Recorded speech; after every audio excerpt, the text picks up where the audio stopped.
প্রতি এই সরকার সমর্থন দেওয়া উচিত। রাজধানীর আইডিইবি ভবনের মুক্তিযোদ্ধা হলে সোমবার সকালে গণভোটের রায়ের বিরুদ্ধে সরকার সংকটের মুখোমুখি দেশ শীর্ষক সেমিনার আয়োজন করে 11 দলীয় ঐক্য। বিভিন্ন শ্রেণী পেশার মানুষের সঙ্গে উপস্থিত ছিলেন আইন অঙ্গনের বিশিষ্টজনরা।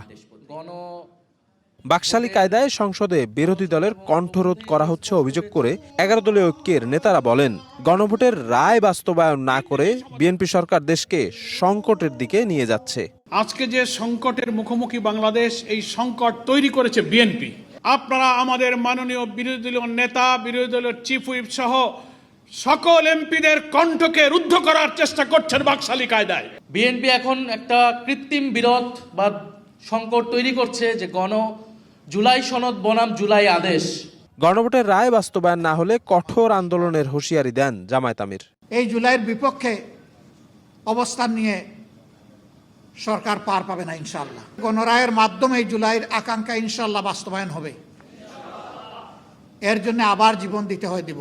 চলমান জ্বালানি তেল সংকট ও হাম সংক্রমণ পরিস্থিতি নিয়েও সরকারের সমালোচনা করেন বক্তারা। জুলাই নাই, আমরাও নাই।